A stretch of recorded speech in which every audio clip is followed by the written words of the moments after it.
Саламатсыздарбы кадырман спорт сүйүүчүлөрү, НТ Спорт телеканалы назарыңыздарды көк бөрү оюндарына бурмакчыбыз жана ошол Нооруз майрамына карата биздин өлкөбүздүн биринчи лигасынын командаларынын ортосундагы беттештер назарыбызда Казарман командасы менен Жаш күч командасынын ортосундагы беттештер.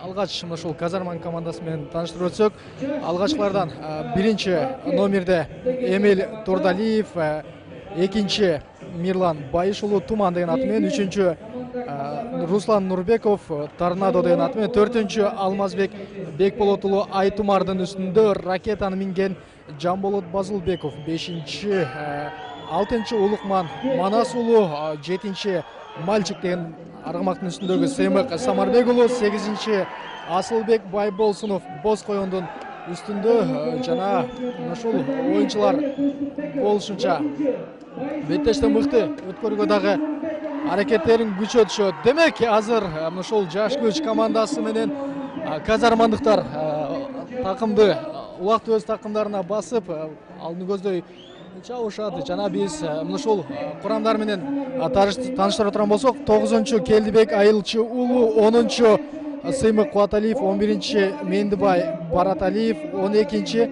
Эралы Мукеш уулу.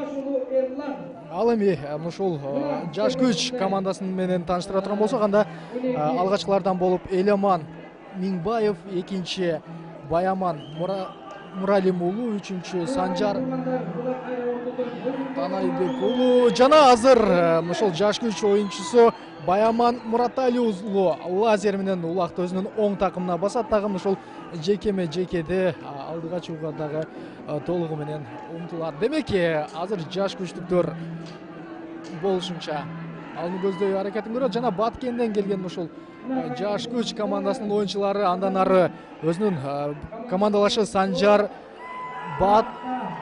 Батырбек уулуна улактасылып берет жана Санжар Батырбек уулу алдын көздөй Тайгазанга ошол күйгөн оттой эле алоолонуп барат жана анын ошол Тайгазанга жеткенден кийинки аракетин байкайбыз. Ой! Албетте бул жерде эч кандай эреже бузуу катталбады деген терең ишеничте болобуз.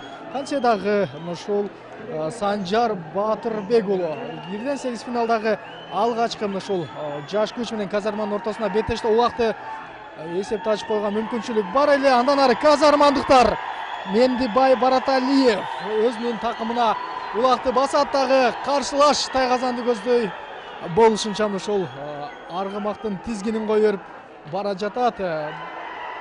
Жаш күч командасы коргонууга өтө алабы? Демек, Азамат азыр бул жерден ошол Жаш күчтүн оюнчулары коргонууга кандай гана аракет кылбасын, казармандыктардын мыкты мүмкүнчүлүгү бар жана Казарман командасында улакты өзүнүн сол токуна баскан Мендибай Бараталиев командаларды болушунча чайпайт жана ал мынтип Тайгазанга жакындаганда эки жагынан ошол Жаш күчтүн оюнчулары коргонууга өтүп улакты анын колунан суруп алган бул Баткендин 6-чы номериндеги Бекболсун Алтынбек уулу. Бекболсун Алтынбек уулу жана ал Тайгазанга жакындап барат. Эми командалаштын жардамы кереги жок. Андан ары ошол бири-биринен улакты тартып алууда оюнчулар өтө бир чеберчиликти көрсөтөт. Жана бул ирет эми Асылбек Байболсунов өзүнүн Боз Коёну менен ой жок. Соңуна чейин ошол Асылбек Байболсуновдун улакты тартууга чамасы жеткен жок. Жаш күчтүн оюнчусу өз атынан дагы түшүп калат, бирок алмашуу дароо орундалгандан кийин эми чийимдин ауттун жанында улакка болгон талаш жана Жаш күчтүн оюнчулары мынтип улакты өз такымына басат. Чийимден жок, кантсе дагы чийимден сүрөп чыгарат. Биз ошол боштуктан пайдаланып ошол Жаш күч командасынын калган оюнчуларынын ысымдары менен тааныштыра кетели. 5-чи Улукбек Майлыбашев, 6-чы Бекболсун Алтынбек уулу экенин айтканбыз, 7-чи Адилет Мамасали уулу, 8-чи Идрис Турманбетов, 9-чу Кайратбек Түгөлбай уулу жана ошол жекеме-жекеде Баяман Муратали уулу кызыл формачан жаш күчтүн оюнчусу жана азыр казармандык Руслан Нурбеков улакты өз такымына басат. Oyun өтө бир ошол бүйүр кыскан деңгээлде өтөт дагы. Нурбек Русланда мүмкүнчүлүк барбы? Руслан Тайгазанга андан ары жок. Оңуна чейин чыгара алган жок. Жаш күч командасы ошол кызыл түстөгү ошол спорттук футболка чанышкандар. Алардын 11-чи катар сандагысы Кутман Бакытбек уулу жана 12-чи Такказы Ниязов жана мынтип алгачкы улакты Тайгазанга казармандыктар салат дагы 1-0 эсебинде алдыга чыгат. Алардын кубанычында ошол эч кандай чек жок. Алмазбек Бекболот уулу ошол командасына мыкты мүмкүнчүлүк жаратып берет дагы. Өзүнүн командасын алдыга алып чыгага жетишти. Демек ушул алгачкы бөлүктөгү ушул командалардын демин баскычы болгон талаштар өзгөчө болду жана борбордук бөлүккө көк бөрү ташталгандан кийин командалар мынтип чабымды күчөтөт. Демек бири-бирин коргоого болгон аракеттер жана өтө бир кызуу оюн десек болот. Бардык көк бөрүчүлөр аракеттерин көргө даяр жана ким азыр жаш күчтүн оюнчусу жерге ийилген, андан ары боз коёнду минген Асылбек Байболсунов улакты эмкетүүгө өз күчүн сынады жана жаңы муун жаш күч командасынын өкүлү Кайратбек Дүйшөбай уулу андан ары ошол өзүнүн аракетин кандай улашты дагы жакшы аракетин көрө алган жок. Демек кайрадан ошол Аламан Далаш жаш күч командасы менен Казарман командасы эмина бир улак Тайгазанга түшкөндөн кийин гана жай баракат басыңдап калды. Ага чейин ушул оюн дерлик эки команданын кезек менен Тайгазанга болгон чабуулдар менен коштолот жана жерден ушул улакты эң алда эки командада тең мыкты оюнчулар бар экенин көрдүк. Алар өзлөрүн көрсөтүүгө да жетишти. Аргымактары дагы мыкты суутулуп келгенин, ошол ийкемдүүлүгүн аргымактарын дагы баса үлгүп айтып койсок болот. Жаш күчтүн оюнчулары азыр улакты өз такымына баскандан кийин эми каршы Тайгазанга көздөй жерде качканы лалолонтуп жаш күчтүн 7-чи катар сандагы оюнчусу Адилет Мамасали уулу мүмкүнчүлүк бар жана Адилет Мамасали уулу жок. Эң соңку көз ирмемде ал өзүнүн ошол аракетин соңуна дагы чыгара албай калат. Казармандыктар толугу менен коргонууга келип жетишет жана улакты жерден эңигүү болгон аракет бар Казарман командасынын оюнчуларында. Кезеги менен бир жаш күчтүккө бир Казармандын оюнчулары ушул улакты жерден алууга дагы тырышат. Калыстар тобу дагы ушул беттеште толугу менен алмашат жана 2-чи катар сандагы Казармандын оюнчусу Мирлан Байыш уулу ушул Тайгазанды командадан алмашы бар жана улакты казармандыктар мынтип ат жалына койгондон кийин каршы Тайгазанды көздөй камчысынан камчы салгылап барат. Бирок ошол Адилет Мамасали уулу минген Лига деген аргымактын дагы өтө бир жогорку ылдамдыгын басып өлүп деп айтсак болот. Ал каршылашын кууп жетип алдын туруп керек болсо чийимден чыгарууга дагы жетише алды. Демек биз ошол жеке менен беттешти улам көрөбүз.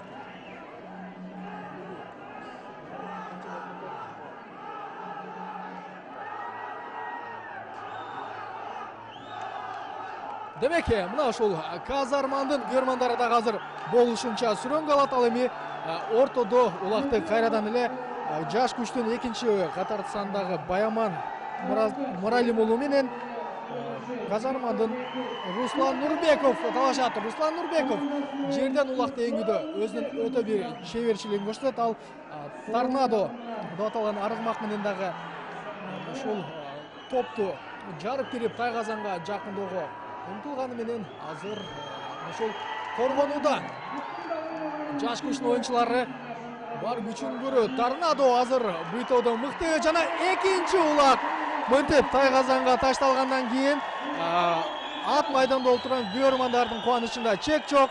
Ал эми Казарман командасынын ушул улакчылары дагы болушунча кубанат.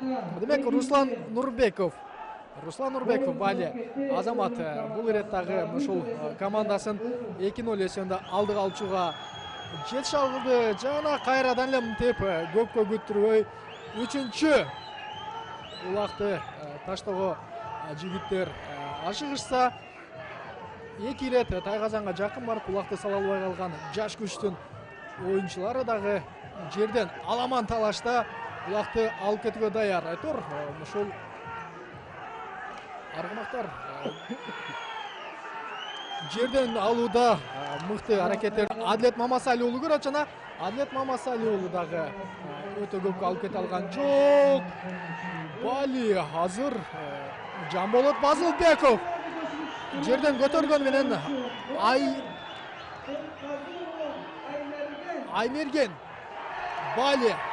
мыкты каршылаштын колунан улакты жулуп алды дагы Тайгазанга салып эми эсепти 2-1ге кыскартып койго жетишти. Аймерген ошол өзүнүн Найман деп аталган аргымагы менен эч кимди өзүнө жеткирген жок. Демек биздин ушул бул биринчи гана бөлүктүн башы, алдыда экинчи, үчүнчү бөлүктөр бар. Ал жакта мындан дагы өзгөчө кызуу беттеш күтүп турганы бул талашсыз. Жана Казармандын оюнчусу ортоңку бөлүккө улакты алып келип таштаса, командалар андан ары алып кетүүгө дагы даяр. Жана аргымагын туйлатып Келдибек Айылчы уулу мынтип улакты таштагандан кийин аламан талаш башталат. Жана алгачкылардан болуп улакка эңилген Санжар Батырбек уулу улакты жерден алууга умтулган. Кайрадан Бозгоёндун ээси Асылбек Байболсунов улакты өз такын осот жана ой тосмого барып такалгандан кийин бир аз бул жерде жаракат алып калуудан дагы оюнчулар абайлоосу зарыл. Кантсе дагы ушул эң негизгиси команданы мыкты көрсөтүү, өзүн улакчы катары дагы жакшылап көрсөтө алуу, бирок анын дагысынын ден соолук деген турат. Андыктан ушул биздин көкбөрүүчүлөрүбүз болушунча кылдаттык менен, аяр мамиле менен ойносу керек. Калыстар тобу дагы аны дароо аңдап, мынтип эми жекеме-жекеге ортодогу талаш орун алат. Жашыл ушул көйнөкчөн Казарман командасынан Руслан Нурбеков борбордук бөлүккө чыкса, жаш күч командасынын оюнчусу Баяман Муралим уулу лазер деген аргымагы менен бактысын сынап көрөт. Жана мынтип ортого улак ташталат. Руслан Нурбеков буга чейин дагы жерден мыкты эңип кете ала турганын көрсөткөн учурда. Руслан Нурбеков 24 жашта, ал эми ушул лазердин ээси болгон Баяман Муралим уулу 19 жаштагы улакчы Руслан Нурбеков улакты эңгенден кийин кайрадан жаш күчтөр улакты тартып алууга умтулат. Жок, канча дагы чийимден чыгып кетет. Жана аут болгондон кийин биз көкбөрүүчүлөрдүн ушул жекеме-жеке талаштарын көрөбүз. Жаш күч командасынын башкы машыктыруучусу Кыяз Ниязов, ал эми ушул Казарман командасынын башкы машыктыруучусу тууралуу айтылган эмес. Демек Кыяз Ниязов жетектеп келген, белгилүү ушул айтылуу Ниязовдордун бир тууганы Кыяз Ниязовдун командасы, жетектеген команда негизинен мыкты аргымактар менен келгенин көрдүк. Эки командада тең ылдамдыктары болсом ошол борбордук бөлүктө дагы улакты мыкты талаша ала турган көтбөрүүчүлөр бар жана жекеме жекеде азыр 2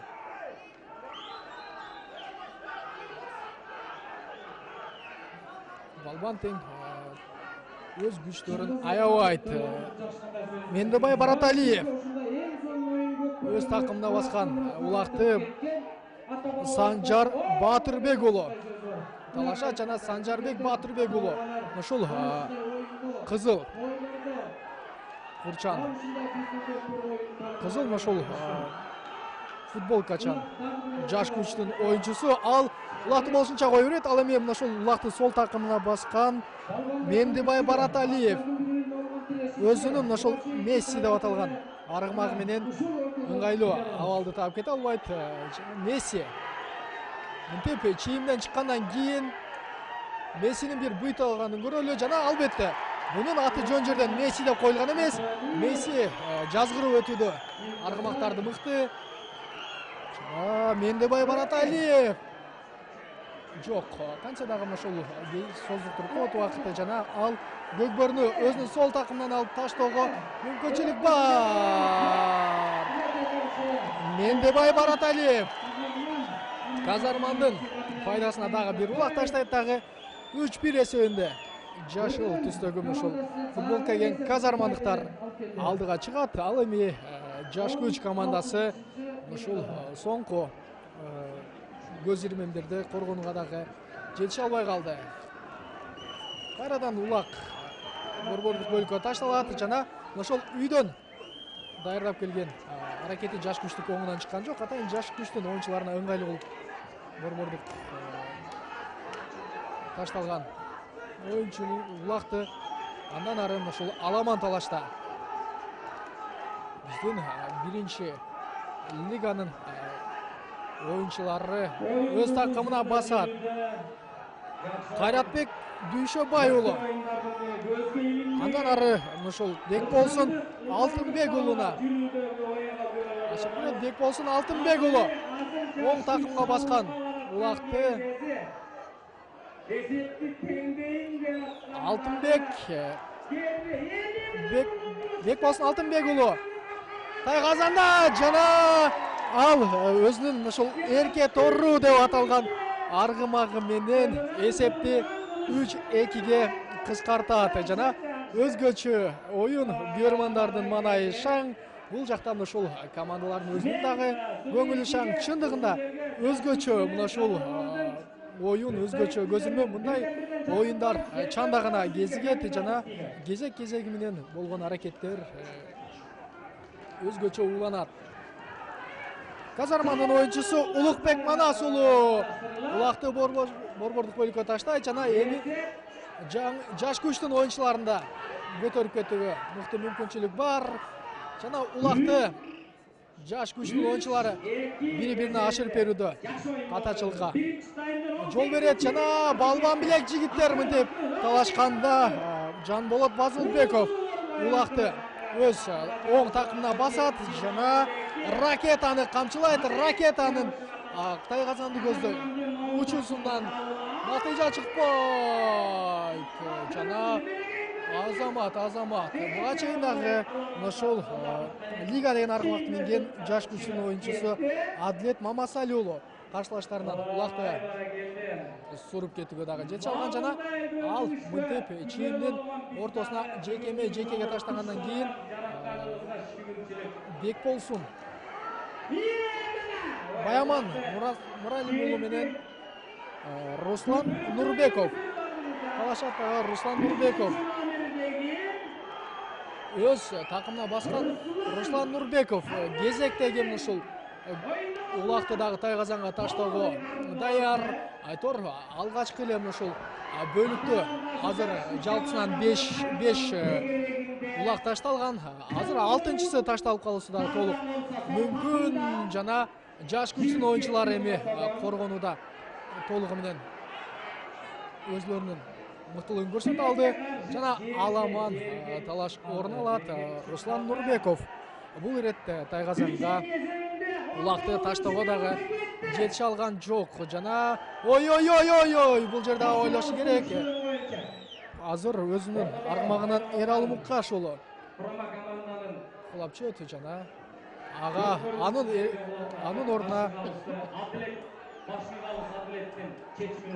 ордуна оюнга ушул жерде качканы тойлатып Улукбек Манас уулу кирип келет. Башкы калыс бул жерде эч кандай эреже бузулган жок эреже жана тек аламан талашта кайсыл команда ийгилик болот.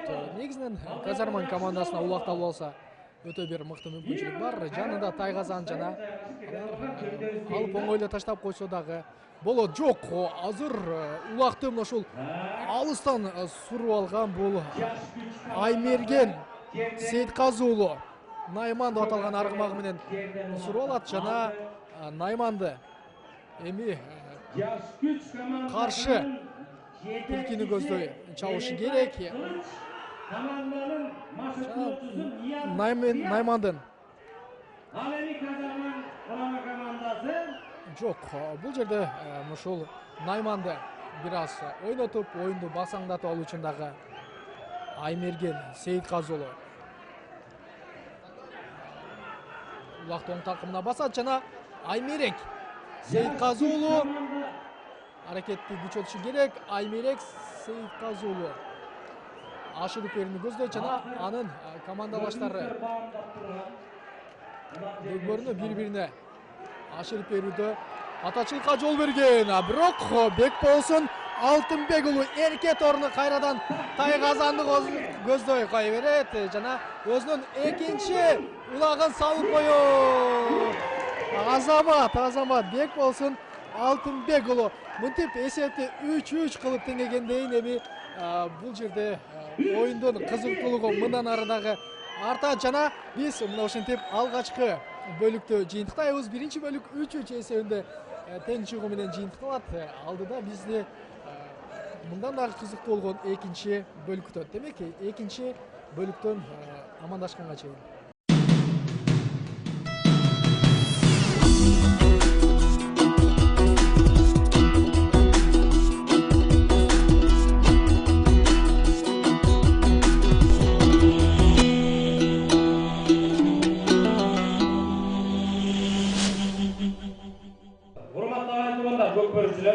Теңбете калыстыкта ак-ак караны-кара деп айта турганда бизбиз. Мына Казармандагы представителдери могунда жетекчилери турат, жаш күчтүгү да турат. 13 секундда өтүп кеткенде салды, эч ким каршы эмес. 13 секундда мына тең чечим менен эң алчыбыз керек 3-2 эсебинде. Эки представителдери бул жакта турат. Эркек жебели. Болду, мына ушундай эле акылга салыш керек. Кетти.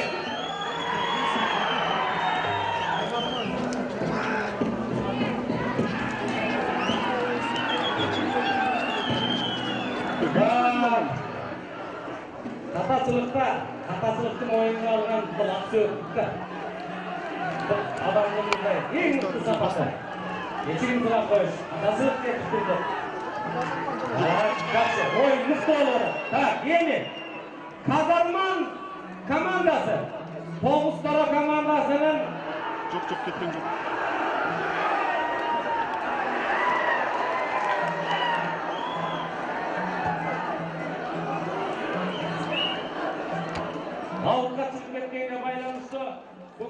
Демек, биз жаш күч жана Казарман командаларынын ортосундагы беттештин экинчи бөлүгүн баштайбыз. Экинчи бөлүктүн башында эле командалар дагы биринчи бөлүктөгүдөй өзгөчө аракеттер менен баштайт. Казарман командасынын курамы менен дагы бир ирет эсиңиздерге салып өтөбүз. Биринчи номерде Эмил Турдалиев Донка менен, экинчи Мирлан Байыш уулу Тумандуу деген аргымагы менен болсо, үчүнчү Торнадо деген аргымак менен чыккан Руслан Нурбекович, төртүнчү Алмазбек Бекболот уулу Айтумар деген аргымак менен, бешинчи Жамболот Базылбеков Ракета, алтынчы Улукбек Манас уулу, жетинчи Сыймык Самарбек уулу Мальчик деген аргымак менен, сегизинчи Асылбек Байболсунов, тогузунчу Келдибек Айылчы уулу, онунчу Сыймык Баталиев, 11-нчи Мендибай Бараталиев, 12-нчи Эралым Мукеш уулу.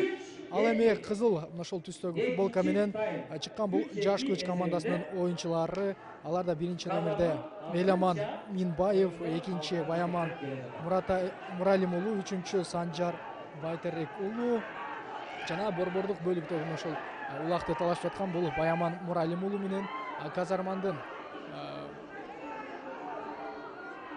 оюнчусу 3-чү сандагы Руслан Нурбекович. Буга чейин дагы эки ошол улакчылар өз аракеттерин көрүп, ал жакта дагы Руслан Нурланов мыкты болуп алган. Жана Руслан Нурланов жок. Ошол быйтап качууда эңүүгө жетише алган эмес. Кайрадан эле 6-номердеги Бекболсун Алтынбек уулу улакты жерден жеңил гана илет дагы. Мынтип бул ошол беттештеги эң бир мыкты бомбардир десек дагы болот. Бекболсун Алтынбек уулу эрке тору менен өзүнүн командасын 4-3 эсебинде алдыга алып чыгат. Жана буга чейинки ошол биринчи бөлүктөгү бир голду бир улакты жокко чыгарган, демек эсеп 3-3 дагы. Эми бул ирет улакты өз такымына жаш күчтүн оюнчусу Санжар Батырбек уулу басат дагы. Санжар Батырбек уулунун алдын болушунча тосууга Жамболот Базылбеков умтулат. Жаш күчтүктөр Тайгазанга барган сайын жакындап барат. Ал эми Казармандын оюнчулары коргонуудагы өз аракеттерин мыктап көрүүгө даяр. Санжар Батырбек уулу өзүнүн ушул минген аргымагы менен болушунча бүтүп аракетин көргөн. Андан ары командалаштар эми мынтип алдыга сүрөнгө чыгат. Жана Санжар Батырбек уулу комбат деген аргымактын үстүнө барат. Жана комбаттын үстүндөгү эки жактан коргонууга өткөн Жамболот Базылбеков менен Мендибай Бараталиев улакты каршылаштарынан сурал туруп каршы Тайгазанды көздөй аргымактын тизгинин болушунча кое берет. Жана жок. Азыр улакты өз такымына ошол ишенимдүү басып алууну Жамболот Базылбеков. Жамболот Базылбеков улакты оңдо өз такымына басат жана ракетаны мына эми алдын көздөй тизгинин болушунча кое берип өз аракетин көрсө болот. Коргонууда ошол жаш күчтүн башчысы капитаны Эламан Минбаев анын жолунан тосуп чыгуу аракеттерин көрүүгө дагы тоскоолдугун жаратат. Кайрадан жаш күчтүн оюнчуларында улакты жерден илүүгө мүмкүнчүлүк бар эле. Жана улакты өзүнүн оң такымына баскан Казарман командасынын оюнчулары бул Мирлан Байышул өзүнүн Туман деп аталган аргымагы менен жана Мирлан Байышулу болушунча ошол оң жагы менен ал эми коргонууда мынтип улакты тартып алуу үчүн Кутман Бакытбек уулу коргонуудан каршылашын чыгарууга да жетет. Демек улак чийимден чыгат жана биз көгбөрүүчүлөрдүн ошол чийим ичиндеги жекеме жегин көрөбүз. Кантсе дагы эсептин ошол оюндун соңуна чейин теңеп кеткен, бирок ошол экинчи бөлүктүн башталышында жаш күчтүктөрдүн бир упайын жокко, бир улагын жокко чыгарып, алар ошол жокко чыгаргандан кийин дагы бир улак салууга жетишкен. Эсеп 3-3 борбордук бөлүктө эми Казармандын оюнчусу Сыймык Кубаталиев Бүркүт менен ошол Бүркүт бийигирээк учтуу айтор Бүркүттөн ошол кулаган Сыймык Кубаталиев эч кандай жаракат албады деп ишенебиз. Жана улакты өзүнүн оң такымына баскан Улукбек Манас уулу Тайгазанды көздөй кирип барат. Коргонууда жаш күчтүн оюнчулары болушунча бурулгу. Жана эң соңку бөлүктө мынтип анын сол такымынан коргонууга кирген Элдияр Сыдыков Зидан менен каршылаштын алдын тосууга да жетишти. Жана улак азырынча Улукбек Манас уулунун оң такымынан ажырай элек. Жана Улукбек Манас уулу жерде качкан менен Эgeже болбой эле тилекке каршы аутка чыгып кетти. Аутка чыгат дагы. Экинчи таймдын 7-минутасы кетти. Борбордук бөлүктөгү аракетин көрөт жана экинчи бөлүктүн алкагындагы стартка киргизгиле оюнчуларды. Ары киргиле. беттештер. Стартка киргизгиле. Отор ушул улакты жерден көтөрүүдө же болбосо жекеме-жеке эң алууда жаш күчтүн оюнчулары дагы, Казармандын оюнчулары дагы бири-биринен кем калбайт. Көпкө күттүрбөй эле кайсыл бир улакчынын такымына түшөт. Азыр Казармандан Меңдибай Бараталиев Месси менен мынтип улакты жерден көтөргөндөн кийин ага каршы ушул кара тору айгырды минген, кара керди минген Идрис Турдумамбетов Тез жардамды чакырып коелу. ошончо улакты талашат жана борбордук бөлүктөгү ушул улакты өз такымына ишенимдүү басуу үчүн Меңдибай Бараталиев басып отурат жана Месси менен Меңдибай Бараталиев буга чейин ошол каршы чийимде дагы өз такымына ишенимдүү баскандан кийин ушул Тайгазанга чейин кирип барып өзүнүн командасын алдыга дагы алып чыгууга жетише алган. Демек Меңдибай Бараталиев 24 жаштагы улакчы. Зыр ага ошол Идрис Турдумамбетовдон чыгып кетүүгө дагы чыгат. Демек ушул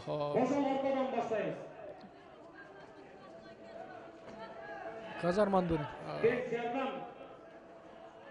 оюнчулары ошол жаракат алып калган болчу.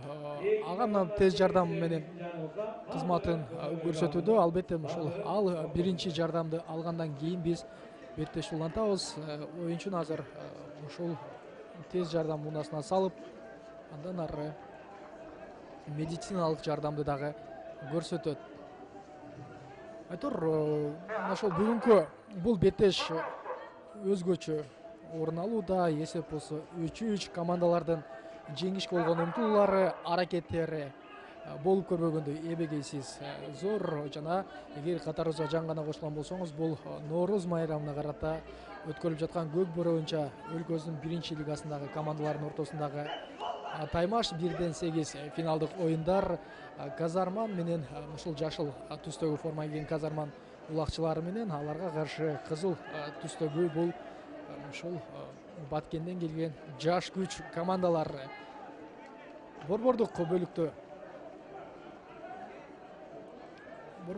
улак талашууга кезек келет жана Казарман командасынан Руслан Нурбеков борборго чөт. Ал эми убакытты жалгаштырдык. жаш күч командасынан Адилет Мамасали уулу Лига деген аргамак менен түшкөн. Лига менен ал ашкандан кийин Руслан Нурбеков жерден ошол улакты ийилип алууда эч кимди ошол өзүнүн алдына чыгарбайт жана Торнадо менен Руслан каршылаштарынын Тайгазанын толугу менен мынтип укмалоого алып кези келген жерде аргымакты дагы ойнотуп жазгыр өтөт дагы жана мынтип жекеме-жеке ачылгандан кийин Казармандыктар 4-3 эсебинде алдыга чыгат. Ал эми Руслан Нурбеков бул ошол беттеште дагы бир улак салууга жетишет. Жана Руслан Нурбековдун мен адашпасам бул 3-чү ошол бүгүнкү беттештеги салган улагы.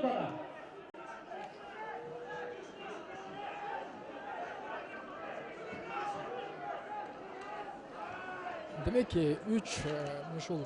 4-3 эсебинде алдыга чыккан Казармандын оюнчулары буга чейин дагы алдыга чыгып кеткен.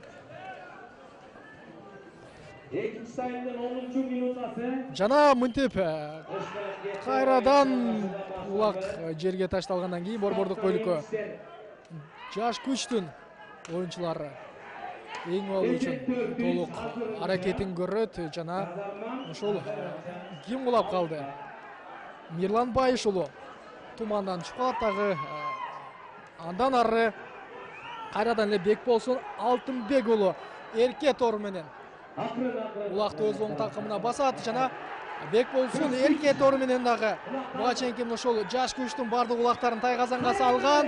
Бек болсун, ой, анын алдын тору үчүн Асылбек Байболсунов жазылгандан кийин эми командалаштар бири-бирине жардам берүү менен улакты дагы тайгазанга салууга умтулган.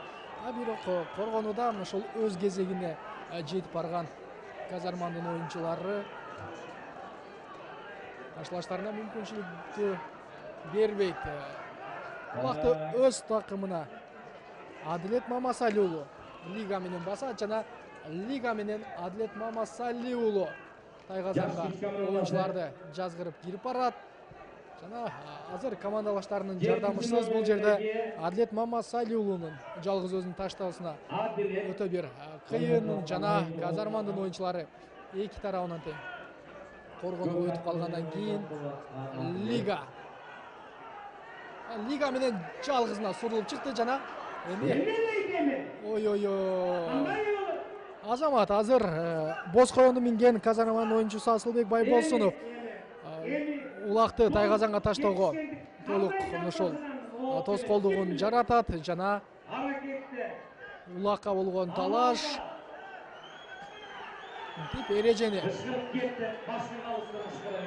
өзү менен катталат. Жок, канча дагы Улукбек Манас уулу улакты өзүнүн оң такымына басып алып жерде качканы тайгазанды көздөй болуктурат. Ал эми аны эки жагынан ошол коргоого алган жаш күчтүн оюнчулары Санжар Батырбек уулу менен анын командалашы ушул көздөгөн максатына дагы жетет. Жана жерден улакты боз коёнду минген Асылбек Байболсунов ийинип кетүүгө чамынган. Эки командада тең ошол балган билек жигиттер бар.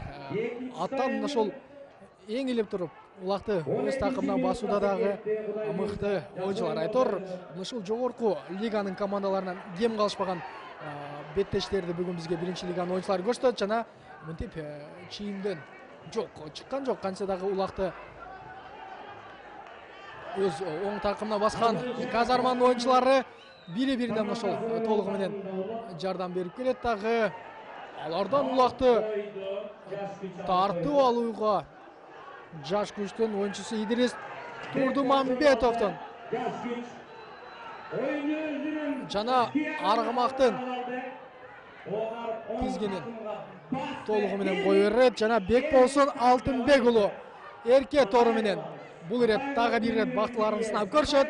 Алар ошол бет маңдайындагы тайгазанды көздөй кадамдарын таштоого даяр болчу. Жок, бирок ошол коргонууда аны чийимден сүрүп чыгаруу үчүн Казармандын оюнчулары 3 коргоочу коргоого алат. Ал эми жаш күчтүн бомбардири болгон Бек болсун Алтынбек уулу эрке тору менен андан ары аракети көрө албайт. Бек болсун Алтынбек уулу 22 жаштагы ушул жаш чабандес жана ал келечекте ошол көптү үмүттөндүргөн өлкөбүздүн ошол намысына жараган чабандестерден да болушу ыктымал. Буга чейин ошол 2 мүнөттүк жаза мүнөтүн алган Адилет Мамасали уулу тип оюнга кошулгандан кийин бир оюнчуга аздык кылып жаткан жаш күчтүн оюнчулары командалардын курамы дагы тең болуп калды. Жана жекеме жеке борбордук бөлүктө талаш орун алат. Улакты Бекказы Ниязов ошол 17 жаштагы Бекказы Ниязов тайгазанга алып келип таштайт. Ал эми жекеме жекеде улакты талашууда Мендибай Бараталиев өзүнүн Месси деп аталган аргымагы менен коргонууну коет. Ал эми жаш күчтүн оюнчусу Кутман Аймерек Сейитказы уулу Найман деп аталган аргымагы менен коргонууну көрсөтөт. Жана Найман менен Аймерек. Жок, Аймерек канча дагы каршылашынан эми мынтип Улактын бир бурчун гана тартып алууга аргасыз. Мендибай Бараталиев болсо өзүнүн сол такымына ишенимдүү башлагандан кийин Мессини тайгазанды көздөйт. Чабат жана анын алдын коргойт. Месси эгерде эле атына заты жарашкан аргымак болсо, бул жерден оңой эле буйтап кирип кетүүсү дагы керек жана жок, коргонуудан ушул болушунча мыкты аракеттерин жаңы жаш күчтүн оюнчулары көрсөтө алышат дагы. Чийимден чыгып кеткенден кийин жекеме жеке орун алат. Экинчи таймдын 16-минутасы кетти. Ал ортодо экинчи ушул бөлүк дагы соңуна чыгармай 4 мүнөттөй убакыт калат. Бул ушул убакытта эсеп 4-3 Казарман командасы бир улак артыкчылыгы менен алдыда. Жана улакты сол колу менен Баяман Муралим уулу көтөргөнү менен андан Руслан Нурбеков жулуп кетүүдө. Жок, тагыраагы Сыймык Кубаталиев Бүркүт менен жулуп кетүүдө мыкты болду жана Бүркүт менен Сыймык. Ой, Бали. Азамат кантсе дагы ушул Бүркүт менен Сыймык Кубаталиев Казарман команданын керегине жарайт дагы. Алар 5-3 эсебинде алдыга чыгып кетет. Демек, мынтип Казарман командасы азыр жаш күчтү 5-3 эсебинде жеңип жатат. Бул эми ошол беттештин башталышы гана. Алдыда дагы ошол убакыт бар. Ал убакытта эсепти теңеп койсо дагы болот. Жана Аймерек Сейитказуулу Найман менен улакты жерден илгенден кийин эсеп чийимден улак чийимден чыгып кетет дагы. Борбордук бөлүктөгү чийимден жекеме жеке Баяман Муралим уулу лазер менен түшсө, ага каршы Сыймык Кубаталиев Бүркүт менен борбордук бөлүктө талашат жана Бүркүт менен Мендибай Бараталиев улакты кайрадан өзүнүн сол такымына басат. Мендибай Бараталиев Месси менен борбордук бөлүктөн таптакыр ашыккан жок. Баяман Муралим уулу агам ошол улакты тартып алууда дагы даяр жана эгерде эле каршылашынын колун суруп алып чыга турган болсо, Мессинин үстүндөгү Мендибай Бараталиев кайрадан каршылашынын тайгазанына аракетин көрөт. Мендибай Бараталиев Месси менен эң соңку коргоочулар жазып өткөндөн кийин ал ушул улакты өзүнүн колуна алууга жетишпейт дагы. Эми командалаштарынын жардамын жолсо коргоочулардан алыстатууну да күтүш керек жана эң соңку мүнөттөр улакты тайгазанга таштай алабы? Эгерде эле ушул Казарман командасы азыр улакты тайгазанга таштаса, анда ийри эсепте алдыга чыгып кетүү дагы акысы бар. Жаш күч оюнчулары экинчи бөлүктүн башын мыкты башташкан. Эми соңуна чейин ошол аракеттерин кармай алган жок. Ал эми бизде алдыда 3-чү бөлүк күтөт. Ал ортодо Мендибай Бараталиев Месси менен кайрадан тайгазанга жакындап келет. Ал эми коргонууда болсо Баяман Муралим уулу өзүнүн коргонуусун көрсөтөт жана Мендибай Бараталиев аны тайгазанга болушунча жакындатпоого балбандар даяр. Мүмкүнчүлүк бар жок. Кантсе дагы Бараталиевдин аракети бул ирет дагы оңдон чыккан жок жана аны мынтип ушул Месси менен Мендибай Бараталиев ачык болчу жана мынтип өз такымынан улакты жерге чүрүп алгандан кийин тайгазандын жарында аламан талаш жана 15 секундалык убакыт калганда жаш күчтүн оюнчусу улакты өзүнүн оң такымына жерде кашкасы менен басат жана анын эми тайгазанды көздөй чабуусудагы жыйынтыксыз убакыт соңуна чыгат дагы биз ушул мыкты беттештин экинчи бөлүгүн дагы соңуна чыгарабыз. Демек ушул тыныгуудан кийин үчүнчү бөлүк бар. Эч кайда алыстабаңыздар. Көрүп жатканыңыздар НТ Спорт телеканалы.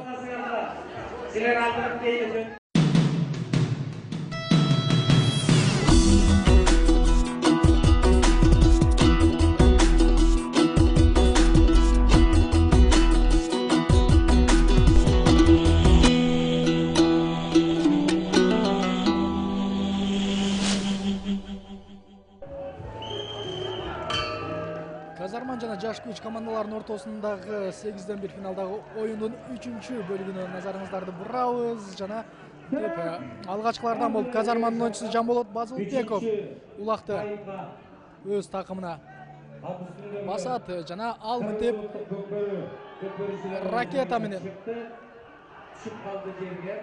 сурулуп чыгып кетүүгө даяр болчу жана Достуктардын Улукбек Майлыбашевдин оң такымында Лак жана Майлыбашев өзүнүн ошол кара кулжа деп аталган аргымагынын болушунча тизгинин Тайгазанды көздөй ал эми коргонууда 3 оюнчаны ошол тосуп алган болчу. Ал ушул оюнчулар болушунча ойнотууга дагы аракетин көрөт жана азыр анын такымынан улакта Мирлан Байыш уулу суруп кетүүгө утулган жок. Кайрадан Улукбек Майлыбашев кара кулжа менен Тайгазанды көздөй барат. Улакты сол колуна алат жана ой эреже бузуу менимче катталбады деп дагы өтө турабыз. Улукбек Майлыбашев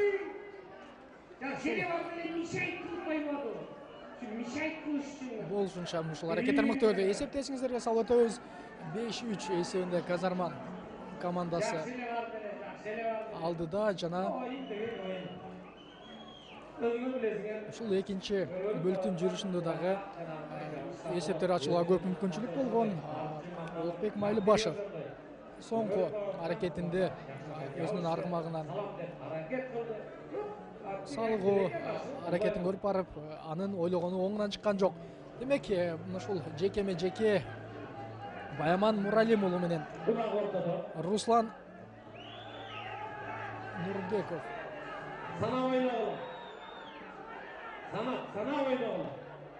Руслан Нурбеков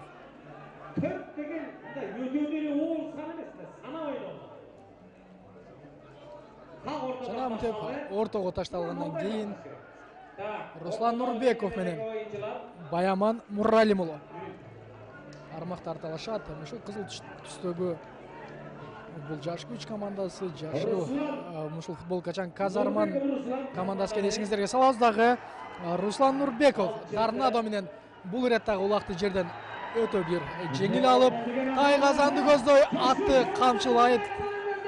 Анын бул ирет эми алдын торого Санжар Батырбек уулу менен Бек болсун Алтынбек уулу алдын торойт. Бирок ушул торнадо менен Руслан Нурбеков буга чейин дагы коргонго жетишкен жок. Кантсе дагы Руслан Нурбеков эми кезектеги өзүнүн улагын Тайгазанга таштайт дагы. Өзүнүн командасынан ушул 6-чы өзүнүн ошол кезекте улагын Тайгазанга таштайт дагы. 6-3 эсебинде 6-3 эсебинде алдыга алып чыгат жана калыстын ышкырыгы жаңыргандан кийин алгачкылардан болуп казармандыктар улакка келип жеткен жана ушул атты чаап келип илип кетүү үчүн алгачкы аракеттерди көргөн оңунан чыккан жок. Баяман Муралим уулу лазер менен улакты өзүнүн оң такымына басып алат жана анын ошол андай мүмкүнчүлүктү командалаштары түзүп берип коет. Баяман жок. 1 эмес 3 3 улакчы бар болчу. Жана биринин колунан бирине өтүп улак барган сайын мынтип айланып олтуруп кайрадан улак колгон талаш. Боз коёнду минген Асылбек Байболсунов. Кана боз коёндун тайгазанды көздөй. Учуусу жана аны мынтип тосууга Аймарек Сейитказы уулу жетише алды. Жана улак чийимден ушул талаадан чийип кеткенден кийин биз жекеме-жекени дагы көрөбүз. Казарман командасында 4 оюнчу тең алмашат жана мынтип алар күчтөрүн өтө бер сактоо менен аракеттерин көрөт. Борбордук бөлүктө казарманын оюнчулары Руслан Нурбеков, Эмиль Турдалиев, Эралы Мукешев, Сыймык Баталиевдер. Отурган болсо жаш күчтүн ушул оюнчуларынан Санжар Батырбек уулу ал дагы борбордук бөлүктө улакты талашууга даяр. Борбордук бөлүктө Руслан Нурбеков менен Кутман Бакытбек уулунун улактамашы жана Руслан Нурбеков жерден ошол улакты эңүүдө өтө бир мыкты чеберчиликти бүгүн бизге көрсөтүүдө. Андан ары өзү ойнотобу же ашыгып берип өзү. Демек тайгазанды көздөй кирип келет жана торнадо менен Руслан Нурбеков. Улак азырынча анын такымында. Бирок тайгазанды толугу менен жаш күчтүн оюнчулары көзөмөлдөп турушат. Айландырып атат. Баштарын айландырып. Руслан Нурбеков 180 градуска токтоп ойнотот. Командалар болушунча чайпайт, бир оңго, бир солго чайпап чийип кеткен мүмкүнчүлүк бар эле. Жана мына ушул жерде дагы бир торнадо менен өзүнө көрөт. Руслан Нурбеков тайгазанга келет дагы. Али. Ой. Эми мынтип ушул ири эсепте алдыга чыгып кете алды. Ушул 3-чү айлампанын жүрүшүндө Руслан Нурбеков алдыга чыгып кете алды. Жана улак жерге ташталгандан кийин көп көрүүчүлөр ашыкпастан эсеп 7-3 жана жаш күчтүн оюнчулары жок. Чийимден чыгып кетти. Калыс бул жерде болушунча Калыс ышкырат жана Калыстын ышкырыгынан кийин улак тайгазанга түшөт, бирок жок, улак жок. Азыр башкы Калыс улакты жок деп башкы Калыс ышкырат. Канча дагы Санжар Батырбек уулу.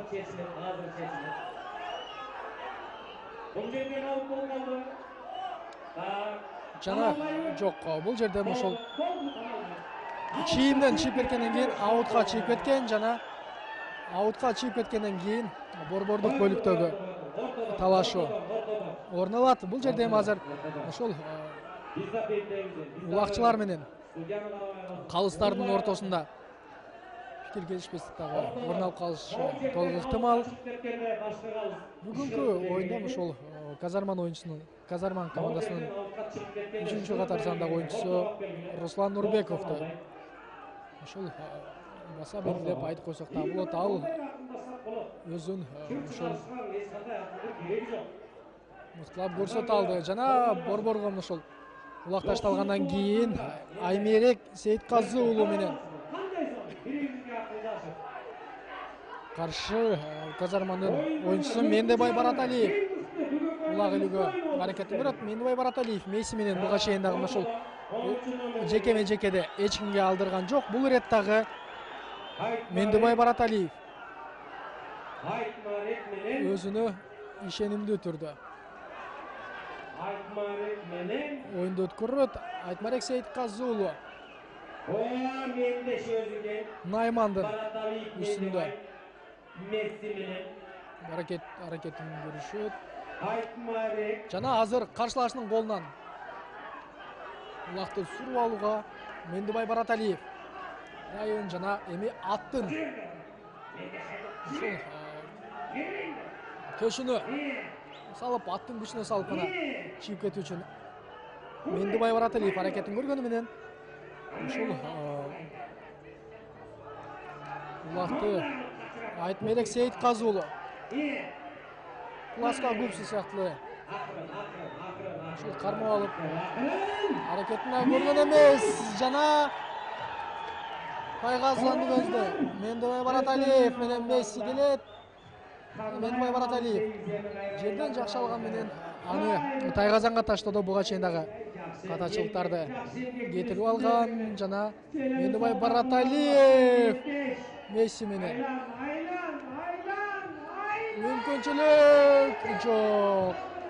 Азыр коргоочулар улакты мына ошол тартып алууга жетип алышты жана өзүнүн оң такымына улакты баскандан кийин жаш күчтүн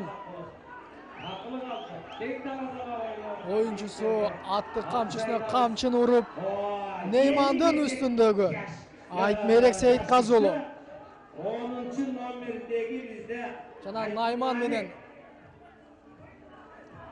Айтмарек аракетин көрөт жана эч ким жок. Ой бали. Жана мынтип Айтмарек Сейитказы уулу жаш күчтүн көптөн күткөн улагындагы ошол Тайгазанга салат дагы эсепти 7-4гө айлантат. Эч кандай эреже бузуу катталган жок жана биз эсеп сандарын бир аз да болсо азайтты. Жана мынтип борбордук бөлүккө улак ташталгандан кийин алгачкылардан болуп жаш күчтүн оюнчулары улакка жетип келет. Бирок андан ары жерден эңип кетүүдө. Жалпы эсеп 7-4. Ой. Санжар Батырбек уулу көтөргөн улакты анын колунан Сыймык Самарбек уулу суралат дагы. Сыймык Самарбек уулу.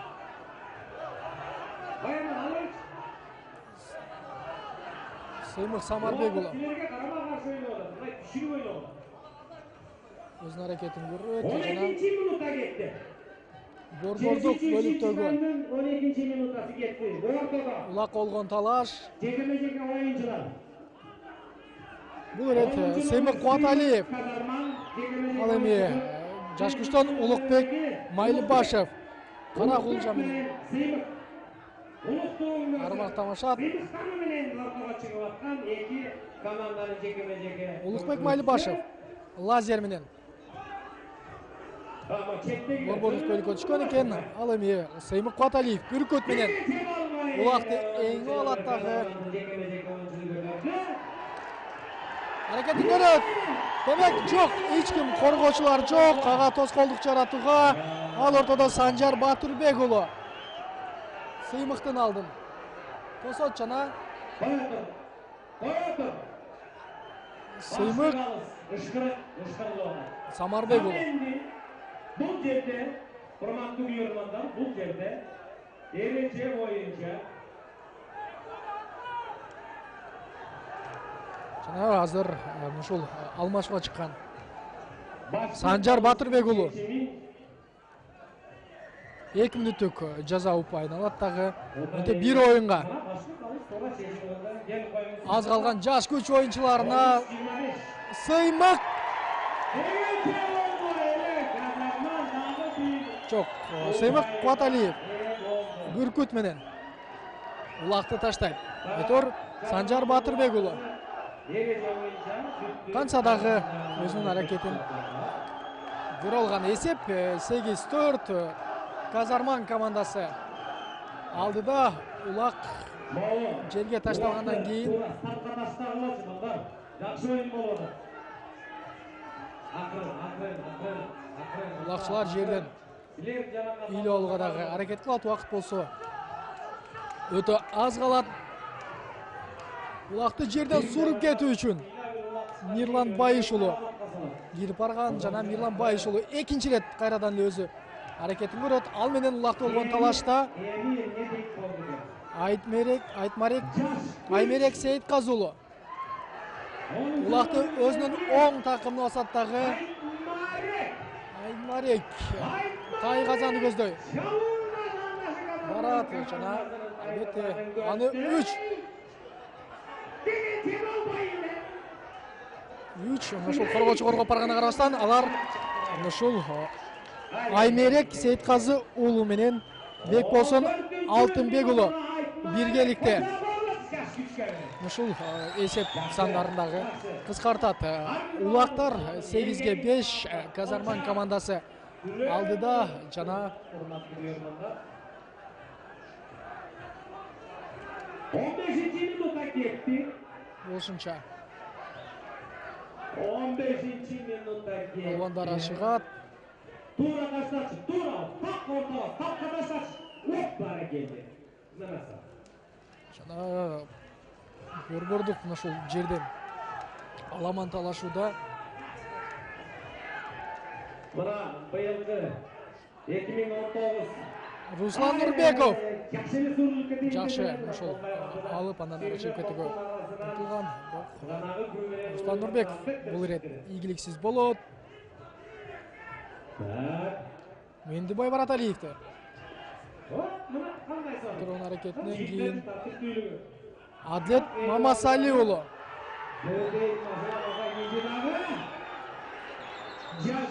Санжар Батырбек уулу каршылаштын тай казанына жакын барат. Коргоочулар улакты такымдан кармайт жана атты болушунча командасынын сүрөнгө алып ага жол ачып берүүдө командалаштары. Санжар Батырбек уулу болсо 16-чы улакты таштоого дагы 3-3 дайымдын 16-чы даяр жана ачык эч ким жок. Ой улакты мынтип аттын жалына басып кийин кайрадан оң такымга өңөрдү алаба.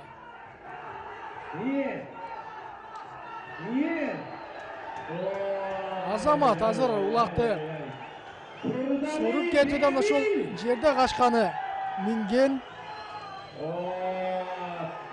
Казармандын оюнчусу Эмиль Турдалиев Донка менен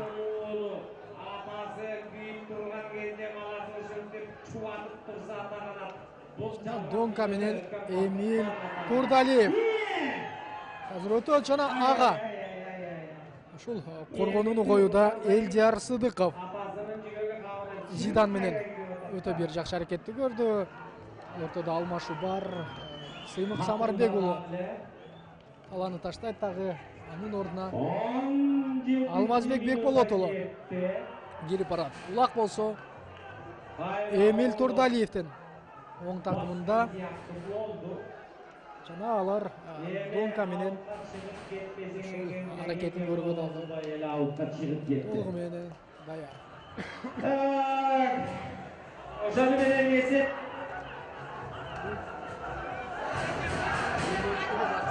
8-5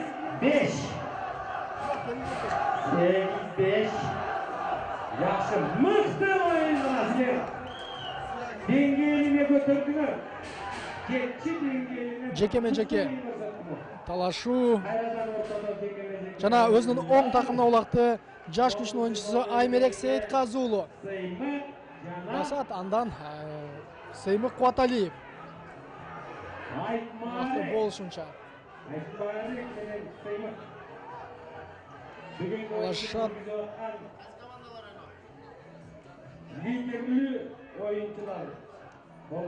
Жаш күчтүн оюнчулары такымды өз такымына баскандан кийин анын аргымагын камчылап эми тай казанды көздөй дагы. Баяман Нуралим уулу жардамын аябайт командалаштар бири-бирине. Аламан талаш. Убакыт өтө аз калды. Жана бул жерде эми Казарман командасынын Тайгазанын көздөй дагы бир чабуулду Бек болсун Алтынбек уулу баштоону көздөй жана Бек болсун Алтынбек уулу буга чейин дагы ушул өзүнүн командасына ийгиликтүү аракеттерди алып келе алган. Бек болсун Алтынбек уулу эркет орну ойнотуп Тайгазанга жакындап келет. Жана Бек болсун Али Бали Азамат Бек болсун Алтынбек уулу кантсе дагы мына ошол өзүнүн эсебин ошол азайтууга дагы жетише алды. Эсеп 8-6 жана азыр Казарман командасы алдыда, бирок убакыт деген ошол өзүнүн соңуна чыгарат дагы. Жана мынтип улак соңуна чыгат. Казарман командасынын улакчыларынын кубанычында чек жок. Алар ошол кийинки чейрек финалга кадамдарын таштайт. Ал эми мыкты мүмкүнчүлүктөр жаралган аракеттерди ошол көргөн жаш күч командасы. Алар дагы өзгөчө беттеш көрсөттү. Аларга да ушул өзгөчө беттеш үчүн күйөрмандар ыраазычылык билдирет. Биз болсо сиздер менен ошол кайрадан амандашканга чейин коштошобуз. Кызматыңыздарда мен Бакчар Кыралиев болдум. Ал эми ушул режиссерлук жана камерада менин кесиптешим Аскат Касымбеков болду. Амандашканга чейин.